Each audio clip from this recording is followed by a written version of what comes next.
Good morning, Packers fans. Aaron Negler here with your Packers Daily Chat, coming to you live on the Cheesehead TV social channels. It's Tuesday, and all is pretty quiet on the free agency front for the Green Bay Packers, whether signing their own free agents or venturing out into unrestricted free agency, the greater market, as it were. Things are slowing down a bit, as we talked about yesterday. Some one-year deals being signed. Still some names out there, guys that you may have heard of, etc. Saw Leonard Fournette went back to the Bucks this morning. So free agency percolates along. Have to think Russ Ball, Brian Gutekunst and company still probably working through the puzzle, as Brian likes to call it, of how they want everything to try to fit together. Still no word on a Jair extension. I have to think that maybe is not imminent, but definitely I know they're still talking, and we will see when that extension comes to fruition. In the meantime, keeping the eyes and ears peeled on the old Twitter streets to see if there's any new developments as we go forward here throughout the week. But pretty quiet after a flurry of activity this weekend. Good morning to everybody in the comments. Good to see everybody. Hope you're all doing well. Everyone's saying good morning to each other in the YouTube comments is like filling my soul with love. I love it. It's like a little community. You're all saying hello to each other each and every morning. It's great. I love it. Ed, thanks for the super chat. Pretty sure not having Devontae's mentorship will create a void, but voids are meant to be filled. At least we have an entire preseason versus an injury during the season to prepare. No question. The idea of needing to fill a leadership void is something that can be worked on and undoubtedly will be worked on throughout the offseason, whatever the chemistry within the wide receiver room ends up being. You still have Randall Cobb, definitely an elder statesman at this point. It feels weird. He's always going to feel like the younger guy to me, but he is now the grizzled veteran. And whether, his production makes you kind of naturally think of a leadership role, there's no doubt about it. Randall's been through it, man. He knows everything about the league, everything about playing the position. I think he will step up and maybe not fill that particular void, but he will offer leadership, along with obviously other guys on offense stepping up and taking Devontae's place when it comes to leading by example. Devontae's not was never much of a rah rah guy, but be interesting to see how that kind of coalesces throughout the offseason. Brett, thanks for the super chat. Whitney Mercilus coming back. Would love to see it. I haven't heard anything on the Mercilus front, but yes, I would also love to see it. Clearly, I thought the short time he was with the Packers last year, he certainly gave them something as a rotational uh, pass rusher. Hate that he got hurt in that Seahawks game, and then he clearly fought his way back and surprised everyone by uh, essentially being ready for the playoffs. But yeah, I would hope they would find a way to bring him back, but it is always kind of a juggling act. And I will say, especially with cases like this, at a time when you have to think more than ever they're going to be conscientious or trying to balance the roster in a way that gives special teams and Bisaccia some people to work with. An aging veteran like that who most likely won't contribute on special teams and is a bit of a specialist when it comes to being much more of a pass rusher. He's not a three down guy. It's going to be maybe not hard to justify, but it will be interesting to see how they go about making those types of choices. Because, I mean, if that playoff game told us anything, and the firing of Mo suggests anything, it's that they have to recalibrate, as we've been talking about, on special teams. And signings like Mercilus make that not tougher, but a little trickier. No doubt about it. Mark, thanks to the super chat. Think they sign a wide receiver or D line first? I think they'll be poking around both. Probably wide receiver, I would suspect, will get a look early. Um, but you never know. I don't think there's a priority to we got to sign one or the other. I mean, who do they play on Sunday? I don't think they have to fill out the roster, fill out the depth charts. They have to get good football players who fit in their eyes, the scheme, the system, complement what they have on hand, and just getting one to get one doesn't really accomplish anything. What else we got? Gary, they really don't need a bunch of old guys who get hurt. That's dicey. Fair, but they can also play when they're on the field and provide you something. I mean, it's always a balancing act, especially if their cap number is low. Yeah, it's a risk assessment business, right? And I think at some point, no, you don't want to fill yourself with a bunch of old, broken down guys, but at some point, the risk can be worth it. Jeff, thanks for the super chat. I don't like the idea of facing Z twice a year. Yeah, that was a bit of news yesterday. I don't think I've ever seen an official signing. I think Z is enjoying stirring the waters there on Twitter, putting out meat at the quarterback in quotes, the famous purple people eater saying from the Vikings defensive front in the 70s. Very fearsome group. But like I said, I haven't seen official word that he signed there. Not to say that he won't or hasn't. Just like I said, I haven't seen it. But the idea of facing Z twice a year, I kind of relish it. And I love that he's stirring the pot. As I said on Twitter, let's bring this rivalry up a notch. Any bad blood between these two teams, I am all for it. Give it to me. I'm like the Joker, man. Introduce a little chaos, you know? I'm all about it. Soder, what's up, man? Thanks for the super chat. Any word on the Matt LaFleur extension? I have not heard a word about either LaFleur or Gutekunst. However, I would think both of them are in line for one. But yeah, mum's the word so far. But it's early. It's early in the offseason. We'll see. Michael, it would be nice to have a veteran wide receiver, but it is not a necessity. The real necessity is someone with speed to take the top off the defense. Yeah, I mean, I think speed is always helpful. There's no doubt about it. And then whether that is a rookie or a young player or a grizzled vet, that speed can definitely change the dynamic and how the defense plays you. You don't have to look much further than the playoff game when the absence of MVS was blazingly apparent. Yeah, I'm always kind of two minds about this. Like I understand the principle, right? But man, just sending a guy on a 9 route or a deep post doesn't mean that it's necessarily going to quote stretch the defense. You have to attack them at points too, vertically, to get them at least honoring it. You know, if you just send guys on clear out routes and you never throw them the ball, then you're not going to be scaring them into kind of playing off, playing soft, playing a deep zone, what have you, that you can take advantage of, or take pressure off of another wide out on the other side, etc. You have to at least threaten them vertically at some point. And is Aaron Rodgers going to be throwing up 50-50 balls to some rookie who just happens to be fast? I would doubt it, but I guess it depends on the guy, how quickly they gel, etc. But it's got to be a viable threat. It can't just be someone running 9 routes because the defense won't care if they know they're never going to get the ball. Alex, thanks for the super chat. Think the Pack will look to move up in the draft? It feels like I have this conversation every year. If there's a guy that Gutekunst absolutely loves, sure. I mean, he did it with Jordan Love, right? I suspect they'll stay put. I think they'll even maybe look to drop down a bit, but you never know who's going to be the apple of his eye, right? If there's a guy he's absolutely sold on that he thinks is a difference maker, it's like, Ted Thompson knew he wanted Clay Matthews come hell or high water. He made that happen. If there's a guy like that, sure, but who that might be, I have no idea. You'd have to ask Brian. Good luck getting him on the phone. Rogers hurt toe. Thanks for the super chat. If Green Bay goes after Julio and gets him, how would he differ from the Jimmy Graham experiment? Go Pack Go. That's a really good question. I will say, I think Julio is much better right now when he is on the field than Jimmy was when he was on the field in Green Bay.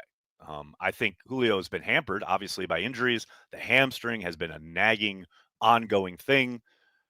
But I tell you what, when he's right as rain, which obviously is, somewhat few and far between these days, he's still incredibly effective. He's still got incredible hands. He's still an amazing athlete. I would see that very differently than Jimmy Graham, who, when he was coming off that year in Seattle as the, 10 touchdown receptions, a lot of that was due to work in the red zone. The Packers never really featured him in that way, especially that first year.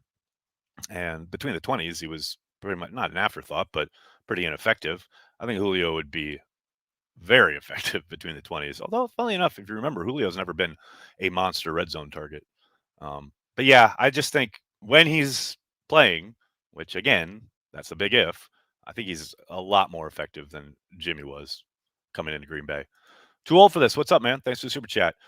We have always wanted to see Tay line up across from Jair. I would be on the edge of my seat if that happens in the Super Bowl.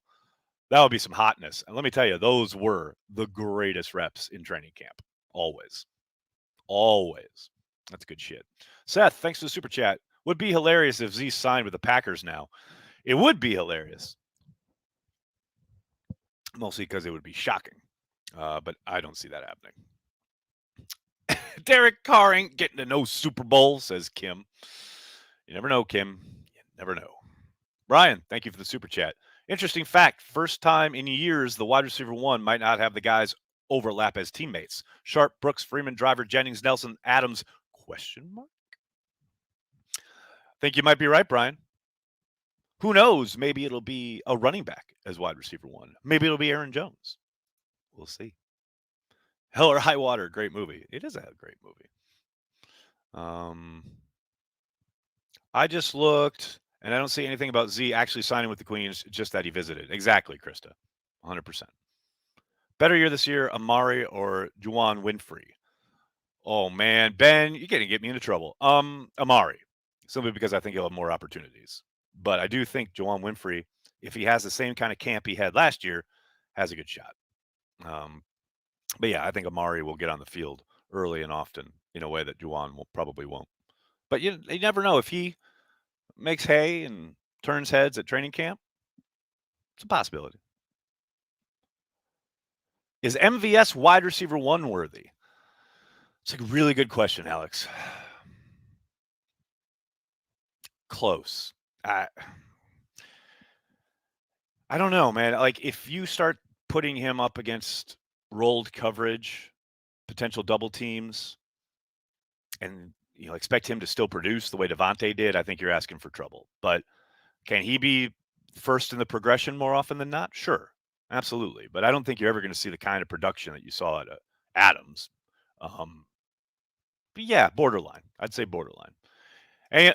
AMH Matters. Thanks to the super chat. Don't need a great player like Tay. Get two good vets that do different things well and a young machine in the draft. Spread the ball. Dominate. Solved. I mean, that's very easily said. But then again, two good vets. Are they playing on teams? What is your roster makeup? These things trickle down. They've already got a number of guys on the roster. But I hear you. Mike, thanks for the super chat. Hey, Nags, I thought I saw something about King counting $3 million towards the cap regardless of keeping or cutting him. Is he gone? Haven't heard. It was a one-year deal, I believe, with void years. So I believe he's a free agent at the moment. But I'll have to look. Marshall, thanks for the super chat. One wide receiver in free agency or trade, one wide receiver in the draft. Who are realistically the top two guys on your wish list? I have no wish list. You guys know this, especially in the draft. In free agency, man, there's you can get a but out of any single one of these dudes. Whether it's Julio not being able to stay on the field due to injuries, there's Jarvis Landry essentially being a clone of what they've already got on the roster as far as, working from the slot traditionally. OBJ, love the idea, but guy got hurt in the Super Bowl. Probably won't be ready until December at the earliest. There's a but with every single guy out there. So I have no wish list. It's who the Packers deem ready, able to contribute, etc. That's just me. And as the draft goes, man, I love the kid from Western Michigan. That's about where I am with the wide receivers. Chris, thanks to the super chat. Morning. I was 100% certain Z signed with them. I am glad my thought is wrong. The whole meet at the quarterback got me. And morning, I just joined. What's up, Chris? How are you doing, man? Good to see you. Michael, King is a free agent. Yes, thank you. I thought so. Give me yak. Give me yak! Or give me death. Oh, that's a shirt idea. I like that. Sign Beasley. I guess. Why, though? They have slot guys. They need a perimeter. They need a big guy who can block in the run game. They don't need more guys operating out of the interior. This is my way of thinking. I mean, I don't know who. Maybe they sign him right now, for all I know. But we'll see. Leave the business worries to the people in charge. It always works out just fine. Go Pack, go. T-Raz. Have you been a Packers fan in the offseason before? This is what we do, man. Come on. We got a long way to go until the draft, and then an even longer way to go until training camp, man. What do you think we're talking about here? How great would that be? I'm just from now on, I'm just gonna come on Packers Daily and be like, so, has anybody found any good muffin recipes lately? Like, what do you think we're doing here, man? This is what we do. Talk about shit we're not qualified to talk about. That's what we do. This Packers fandom. Hello. Welcome. Uh-huh. Uh-huh. All right. Lots of new stockholders thinking they are the boss. Well, that's what we do. It's the job, man. Mm. Akeem Hicks on a cheap deal, please, Nags. Mike, you know I'd love it. Now he's like the Julio of defensive linemen in the sense that he can't stay on the field, but man, I'd love it. He's been my non-Packers favorite player in the NFL for a very long time. I love his game. I love him as a dude. Like if he was in green and gold, I would. I mean, I would simply love it just to watch him go up against Lucas Patrick twice a year. um, yes, please. Oh, I'd love it. I don't think it'll happen. We'll see. David likes blueberry muffins. Well, that's great. Expectations for Kylan Hill in year two. AJ, it all depends on rehab and how he comes back from that horrific knee injury. Um, yeah, I hope he's right as rain and hits the ground running because if he can get back, and I have no idea what his kind of timetable is, but if he can get back, you saw a lot of promise last summer, no doubt about it. Chris, thanks to the super chat. Jarvis Landry does have the ability to play outside at 5'11", although he has predominantly been a slot guy. He's got the speed to play outside and has shown he has the ability to go up and high point a ball like a wideout. Hey, that reminds me of Jimmy Graham coming from Seattle, who had shown the ability to high point a ball in the end zone, especially, and then never got a chance to do that outside of week one against the Bears. So, yeah, hey, cool. Awesome. I'm not saying. I'm just saying. And I've never, ever, ever seen someone go to bat for Jarvis Landry's speed. So well done. I think that's an internet first. Good job. Your shirt if Hicks signs, Akeem is my dream. Yeah, there you go. Name the dog Yash or we riot. Steven, I don't know if you saw my clip, but Olive has already picked out a name. And I got so much fucking blowback when I said I wasn't going to let her name it. And she wants Romulus as a name. So let me tell you, if that dog is a male, it's going to be named Romulus. I have given up even pretending I have any control over this.